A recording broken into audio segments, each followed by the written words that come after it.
నమస్తే, నా పేరు రాజేష్ నాయక్, ఉస్మానియా యూనివర్సిటీ బీఆర్ఎస్ పార్టీ విద్యార్థి భాగం రాష్ట్ర కార్యదర్శి. గత 15 రోజులుగా విదేశీ పర్యటన ముగించుకొని తెలంగాణ రాష్ట్రానికి తిరిగి వస్తున్నటువంటి గౌరవ ముఖ్యమంత్రి ఏనుగుల రేవంత్ రెడ్డి గారికి స్వాగతం, సుస్వాగతం. అదేవిధంగా లేని పెట్టుబడులను, రాని పెట్టుబడులను వచ్చినాయని ప్రొపగాండా క్రియేట్ చేస్తూ 50,000 కోట్లు 60,000 కోట్లు తెచ్చినామని గప్పాలు కొడుతున్న కాంగ్రెస్ ప్రభుత్వానికి కూడా మా బీఆర్ఎస్ విద్యార్థి విభాగం తరఫున కృతజ్ఞతాభివందనాలు తెలియజేస్తున్నాం.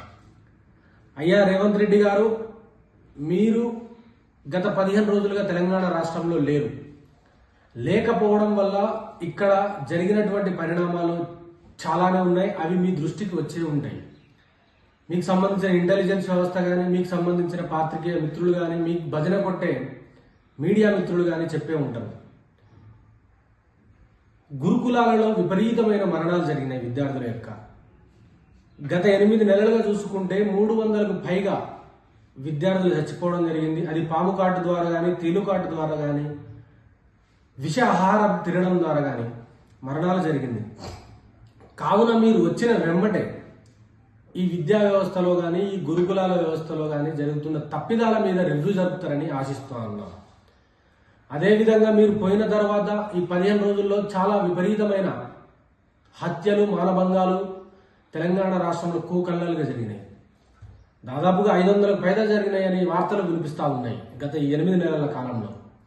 కావున మీరు వచ్చిన తర్వాతే, వచ్చిన వెనువెంటనే వీటి మీద రివ్యూ జరిపి తగిన చర్యలు తీసుకొని ఈ తెలంగాణ రాష్ట్ర ప్రజలకు భరోసానిస్తారని ఆశిస్తూ ఉన్నాము.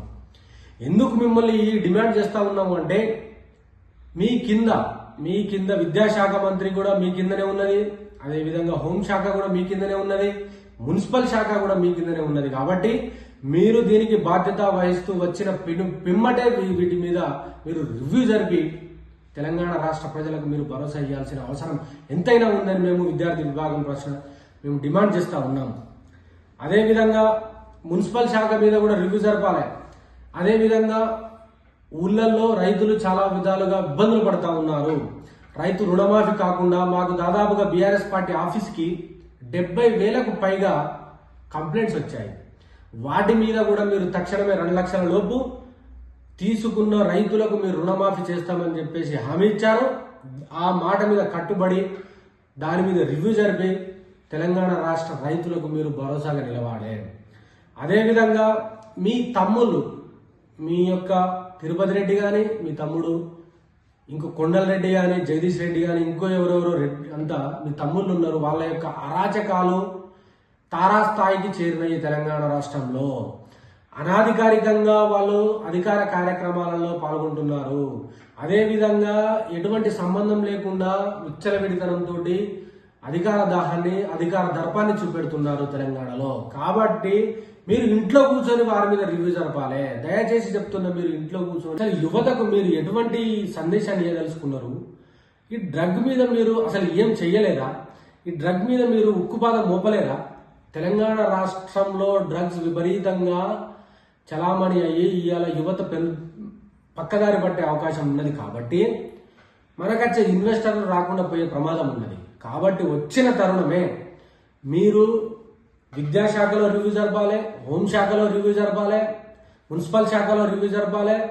అదేవిధంగా ఇచ్చిన హామీలు, రైతు రుణమాఫీ మీద రివ్యూ జరపాలి. ఈ డ్రగ్ వ్యవస్థ మీద మాత్రము తప్పనిసరిగా రివ్యూ జరపాలి. ఇంకొకటి ప్రధానంగా మీరు మీ యొక్క కుటుంబ సభ్యులైనటువంటి మీ 3 తమ్ముళ్ళ మీద కూడా రివ్యూ జరపాల్సిన అవసరం ఉన్నది. అదేవిధంగా అయ్యా, మీకు చేతులెట్టి ఒకటే నమస్కరించి మీకు ఒకటే విన్నపం చెల్లిస్తున్నాను. 15 రోజులుగా మీరు పక్క దేశంలో పర్యటించారు కదా, అక్కడ జరుగుతున్న అభివృద్ధి, అక్కడ జరుగుతున్న యొక్కటి సాంకేతిక పరమైన విప్లవాలు, అక్కడ జరుగుతున్నటువంటి వివిధ రకమైన విప్లవాల గురించి ఇక్కడ తెలంగాణ రాష్ట్రంలో ఇంప్లిమెంట్ చేయాలని మేము ఆశిస్తూ ఉన్నాము. కానీ పొద్దున్న లేస్తే మళ్ళా కేసీఆర్ని తిట్టుడు, మళ్ళా కేసీఆర్ కుటుంబాన్ని తిట్టుడు, కేటీఆర్ని తిట్టుడు, హరీష్ రావుని తిట్టుడు, ఇంకెవరిని తిట్టుడు చేయకుండా మీరు 15 రోజులు నేర్చుకొని వచ్చింది తెలంగాణ రాష్ట్రంలో ఎంతో కొంత ఇంప్లిమెంట్ చేస్తే తెలంగాణ ప్రజలకు కూడా బాగుంటుందని చెప్పేసి మేము మా విద్యార్థి విభాగం పక్షాన మీకు రిక్వెస్ట్ చేస్తున్నాము, చేస్తారు అని ఆశిస్తున్నాము. జై తెలంగాణ.